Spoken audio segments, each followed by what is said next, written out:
नमस्कार शिक्षणप्रेमी मित्रांनो, शिक्षण सखा या यूट्यूब चॅनलवर आपले मनपूर्वक हार्दिक स्वागत।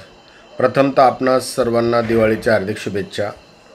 आपला अभ्यास सातत्याने व्हावा यासाठी मी दिवाळीच्या दिवशीसुद्धा आपल्याला एक नवीन विषयासंदर्भात आज माहिती देणार आहे।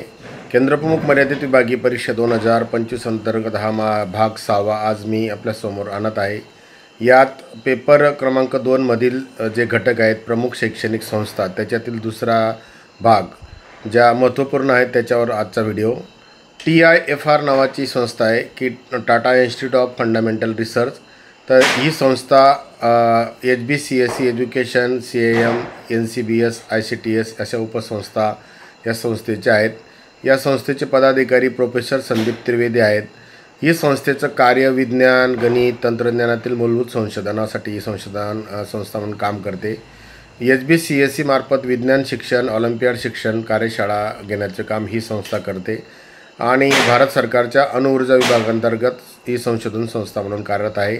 याच्यावर सुद्धा एखादा प्रश्न येऊ शकतो, तर याच्या संदर्भात आपण थोडक्यात नोट्स काढावीत की ज्याच्यात महत्त्वपूर्ण संस्थेचं कार्य असेल, उपसंस्था असतील किंवा त्याचं स्थापना वर्षे याची आपण माहिती लिहावी। पुढची संस्था आहे HBCSE Homi Bhabha centre for science education. तर ही संस्था Tata institute of fundamental research अंतर्गत राष्ट्रीय संस्था म्हणून कार्यरत आहे। ही संस्था मुंबईला आहे।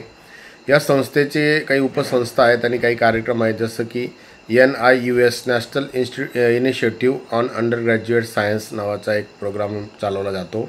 ऑलिम्पियाड सेल या Homi Bhabha centre for science education मार्फत गणित, भौतिक शास्त्र, रसायनशास्त्र, जीवशास्त्र आणि खगोलशास्त्र यांच्या ऑलिम्पियाड सेल ही संस्था दरवर्षी शाळा स्तरावर राबवत असते। याचे पदाधिकारी म्हटले तर डायरेक्टर प्रोफेसर VG कुलकर्णी हे सध्या कार्यरत आहेत। या संस्थेचे कार्य आहे विज्ञान आणि गणित विषयात गुणवत्ता आणि क्षमता वाढवणे आणि शिक्षण, प्रशिक्षण, संशोधन करणे। सोबत PhD इन एज्युकेशन सायन्स एज्युकेशनमध्ये PhDची या संस्थेमार्फत पदवी दिली जाते। RT ही संस्था नव्हे, पण असा अभ्यासक्रमात संस्थेत याचा समावेश केला गेला आहे, परंतु ही संस्था नाही, हा ॲक्ट आहे, कायदा आहे। या आपल्या सर्वांना माहिती 2009मध्ये RT लागू झालेला आहे आणि या संदर्भात काही उपसंस्थांनी कामकाज सुरू केलं आहे, जसं की सर्व शिक्षा अभियान, आता सध्या समग्र शिक्षा अभियान। आणि या संदर्भात RTच्या आधारे 6 ते 14 वयोगटातील मोफत आणि सक्तीचं शिक्षणासाठीच्या कायदा आणि त्या योजनाच्या संदर्भात याचा समावेश केला गेलेला आहे। प्रवेश, समावेशन, मुलांचे हक्क, शाळा मानके, शिक्षक पात्रता संदर्भात RT अंतर्गत कामकाज कसं चालतं या संदर्भात हा विषय इथे टाकला आहे। RT ही संस्था नसून एक कायदा आहे, हे आपण समजून घ्या। EFLU English and foreign languages university नावाची एक संस्था आपल्याला अभ्यासक्रमात दिलेली आहे, त्याच्यावरसुद्धा एक प्रश्न येऊ शकतो। या संस्थेचं मुख्यालय आहे केंद्रीय विद्यापीठ हैदराबाद येथे आणि त्याच्या संस्था पण आहेत उपसंस्था 2 शिलाँग आणि लखनौला। याचे पदाधिकारी जे VC आहेत म्हणजे कुलगुरू आहेत प्रोफेसर E सुरेश कुमार, हे त्याचे सध्याचे पदाधिकारी आहेत। या संस्थेचं कार्य आपल्याला परीक्षेत विचारलं जाऊ शकतं। इंग्रजी आणि विदेश भाषा शिक्षण याचा प्रचार करणे, शिक्षण, प्रशिक्षण आणि भाषा विज्ञान अनुवाद अभ्यासक्रमाचं काम ही संस्था करत असते। पुढची संस्था आहे MPSP। आपल्या सर्वांना माहिती आहे की महाराष्ट्र प्राथमिक शिक्षण परिषदेमार्फत आपल्या शाळांमध्ये जो निधी येत असतो तो या संस्थेमार्फत येत असतो। मोफत गणवेश किंवा मोफत पाठ्यपुस्तकांचा संपूर्ण खर्च हा MPSP मार्फत। या MPSPची स्थापना ही 1860च्या कंपनी ॲक्टनुसार स्थापन केलेली आहे। यापूर्वी आपल्याकडे सर्व शिक्षा अभियानच्या आधी DPEP सारख्या योजना राबवण्यापूर्वी या संस्थेची स्थापना केली होती। याचं मुख्यालय मुंबई येथे आहे। प्राथमिक शिक्षणासाठी जरी संस्था कार्यरत असली तरी सध्याच्या काळामध्ये MPSP मार्फत 1ली ते 12वीसाठीच्या सर्व शैक्षणिक योजनांसाठीचा खर्च आणि जिल्हा शिक्षण प्रशिक्षण संस्था आणि SCRT खर्च वितरण होत असतं। म्हणून ही आर्थिक महत्त्वपूर्ण संस्था आहे, याचा आपण थोडी माहिती घ्या आणि आपण या अभ्यासक्रमासाठी याच्यावर 1-2 प्रश्न निश्चित येऊ शकतो।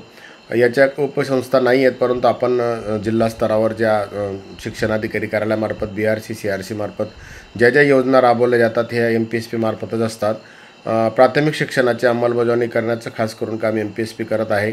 RTE समग्र शिक्षा, टीचर एज्युकेशन आणि शाळा विकास आराखडा वगैरे संदर्भात महत्त्वपूर्ण काम या संस्थेमार्फत होत आहे आणि या संस्थेची माहिती आपण घेऊया। या संस्थेचे सध्याचे जे MPSPचे प्रकल्प सहाय्यक आहेत ते यादव साहेब आहेत, तर यांच्या संदर्भात आपण माहिती घ्या।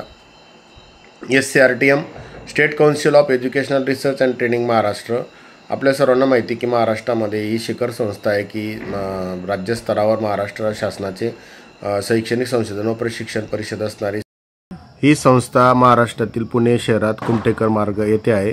या संस्थेची स्थापना 1964 मध्ये करण्यात आली आहे। त्यानंतर त्याच्यात बदलही झालेत, काळानुसार याच्यात विभागही बदललेत। आता सध्याचा नवीन आपण शासन निर्णय या संस्थेचा जर बघितला तर 2017चा शासन निर्णय आपण पाहावा, 17 ऑक्टोबर 2016 आणि अजून एक सुधारित शासन निर्णय या संस्थेसंदर्भात सविस्तर आलेला आहे, तो आपण बघितला पाहिजे। या संस्थेच्या उपसंस्था म्हणजे जिल्हा स्तरावर डाएट आहेत आणि अजून आपण म्हटलं तर या संस्थेच्या उपसंस्था विभागीय स्तरावर राज्य आंग्ल भाषा संस्था, नंतर राज्य विज्ञान संस्था आहे, राज्य समुपदेशन मार्गदर्शन संस्था आहे। या संस्थेचे पदाधिकारी म्हटलं तर सध्याचे संचालक राहुल रेखावर साहेब आहेत। या संस्थेचं प्रमुख कार्य म्हणजे अभ्यासक्रम विकसन, शिक्षण प्रशिक्षण, मूल्यांकन, पाठ्यपुस्तक निर्मितीच्या संदर्भात शैक्षणिक धोरणाची जी अंमलबजावणी ही संस्थेमार्फत होत असते आणि मग बालभारती त्यानंतर पाठ्यपुस्तकाचं प्रकाशन करत असते। SCRTवर निश्चितच 1-2 प्रश्न येऊ शकतात। यात सहसंचालक, उपसंचालक 7 असतात। विभाग प्रमुख म्हणून जवळपास वर्ग 1चे 24 पदं आहेत आणि वर्ग 2चे पण 36 पदं असणारी मोठी शिखर संस्था आहे। या संस्थेचं कार्य आपण थोडक्यात समजून घ्या, याच्यावर निश्चितच प्रश्न येतील। अशा प्रकारे आपण या महत्त्वपूर्ण संस्थांचा आज अभ्यास केलेला आहे। आपण अधिक माहितीसाठी आपण या प्रत्येक संस्थेची नोट्स काढणं गरजेचं आहे आणि नोट्स काढल्यानंतर आपण याचा अभ्यास जर केला तर निश्चितच आपल्याला परीक्षेसाठी उपयुक्त ठरेल। अजून काही संस्था या राहिलेल्या आहेत, आपण पुढच्या व्हिडिओमध्ये कव्हर करणार आहोत। आजच्या दिवशी आपण हा व्हिडिओ जर पूर्ण पाहिला असेल तर आपण लाईक करा, कमेंट करा आणि जे नवीन असतील त्यांनी सबस्क्राईब करा। आपण अशाच प्रकारे जर सातत्याने अभ्यासाचे नियोजन केलं तर निश्चितच आपण डिसेंबर महिन्याच्या पहिल्या आठवड्यात होणाऱ्या परीक्षेत यशस्वी व्हाल। आपणा सर्वांना पुनश्च दिवाळीच्या शुभेच्छा। धन्यवाद।